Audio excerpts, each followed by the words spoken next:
Dalam merekrut anggotanya, para agen Fajra Citadel tidak memperdulikan apa latar belakang ataupun spesies dari calon anggotanya, karena mereka semua datang dari dunia yang berbeda, dengan asal-usul dan alasan yang beragam. Hanya beberapa faktor yang menyatukan mereka, di mana yang terpenting adalah keinginan untuk melakukan kebaikan dan menolong makhluk lain, terutama mereka yang tidak bersalah, tertindas dan tidak berdaya. Faktor lainnya adalah bakat, kemampuan, kekuatan para dewa yang dianugerahkan kepada mereka, keberanian dan sebagainya.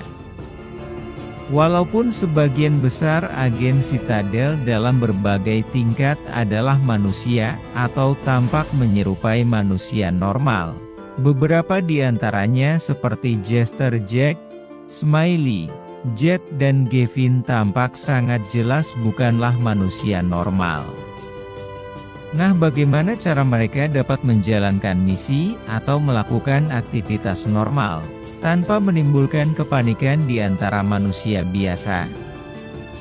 Hal ini bukanlah masalah bagi Jester Jack, karena selain ukurannya yang kecil dan penampilannya yang memang menyerupai dan seukuran boneka, ia juga memiliki kemampuan untuk bergerak sangat cepat dan membuat dirinya tidak menarik perhatian manusia pada umumnya.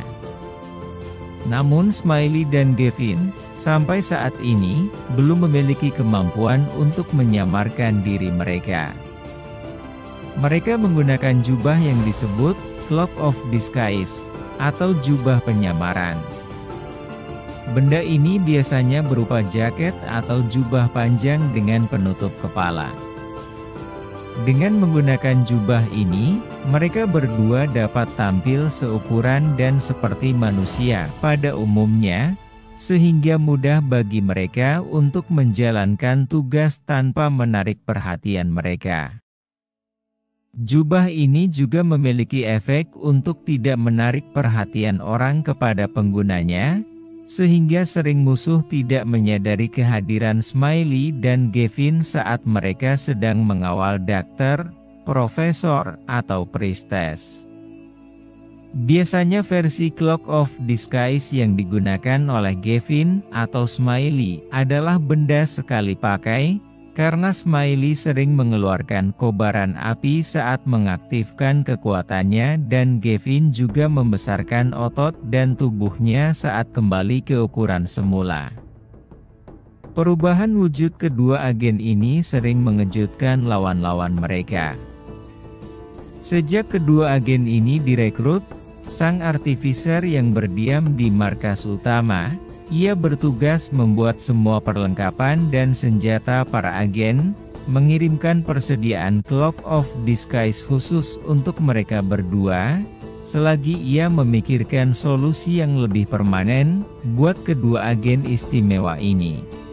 Sedangkan para petinggi Citadel seperti dokter, profesor, priestess dan sorceress menggunakan versi jubah yang jauh lebih kuat, yang nampak seperti pakaian mereka sehari-hari, seperti jas hitam profesor atau jaket coklat dokter. Selain dapat berubah bentuk dengan cepat, pakaian mereka ini juga memiliki kantung dimensi untuk membawa peralatan dan senjata.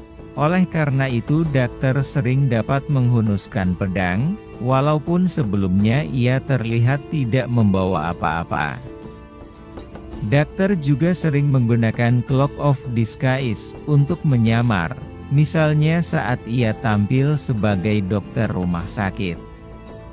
Para agen junior yang masih dalam pelatihan seperti Cindy, Budi, Irfan, Anton, Akari, Jet, Nadia dan Diana, juga menggunakan Cloak of Disguise yang dapat berubah bentuk.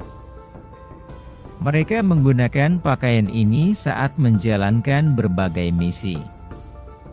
Misalnya tampak seperti pakaian biasa saat mereka mengunjungi dunia Mokoi, sedangkan saat di depan rumah sakit Cimaot, mereka tampak seperti jubah bertudung. Mereka menyembunyikan identitas mereka di hadapan para manusia biasa, karena Anton, Budi, Irfan dan Cindy adalah manusia yang memang tinggal di dimensi tersebut dan masih berstatus pelajar. Selain untuk menyamar menjadi umpan untuk menarik perhatian musuh mereka, pakaian mereka sangat membantu saat para agen junior bertarung. Budi, Jet, Irfan, Akari dan Anton semua adalah petarung jarak dekat yang membutuhkan pakaian yang leluasa saat mereka bergerak. Cloak of Disguise yang digunakan oleh para agen junior juga memiliki kantung dimensi di mana mereka menyembunyikan aneka senjata yang mereka bawa. Para agen lapangan yang merupakan agen pendukung dan merupakan divisi dengan anggota terbanyak, juga menggunakan Cloak of Disguise, yang tampak menyerupai pakaian mereka sehari-hari. Agar mereka dapat berbaur di masyarakat dan menghindari para agen Klaw, saat mereka sedang melakukan penyelidikan di lapangan atau mengumpulkan informasi tentang kejanggalan yang terjadi di dimensi tempat mereka bertugas, tanpa menarik perhatian siapapun. Versi jubah yang mereka gunakan juga dilengkapi dengan masker atau topeng, sehingga wajah para agen lapangan tidak dapat dikenali oleh siapapun, kecuali rekan mereka sesama agen Citadel. Sedangkan saat menjalankan misi besar-besaran bersama para pemimpin mereka, para agen lapangan mengubah penampilan mereka sesuai afiliasi mereka. Para anak buah profesor yang bekerja di bidang investigasi magis, menggunakan pakaian serba hitam dengan topi model bowler menyerupai yang sering dipakai profesor dan senjata yang dialihkan sebagai tongkat berjalan. Selain agar mudah mengenali satu dengan yang lainnya, dengan menggunakan seragam yang sama dengan pemimpin mereka, profesor, sulit bagi musuh mereka untuk mengetahui yang mana yang merupakan profesor yang asli. Jet juga merupakan bagian dari divisi investigasi. Pemuda Gold ini tidak memiliki kemampuan magis seperti anggota divisi investigasi lainnya.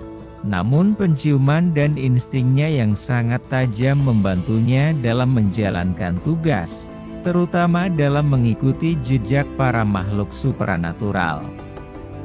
Sedangkan yang bertugas melakukan ritual magis, menggunakan jubah biru atau ungu, sering ditambahkan dengan topeng yang menutupi wajah mereka. Cindy, Nadia dan Diana sering bergabung dengan kelompok ini karena kemampuan magis mereka.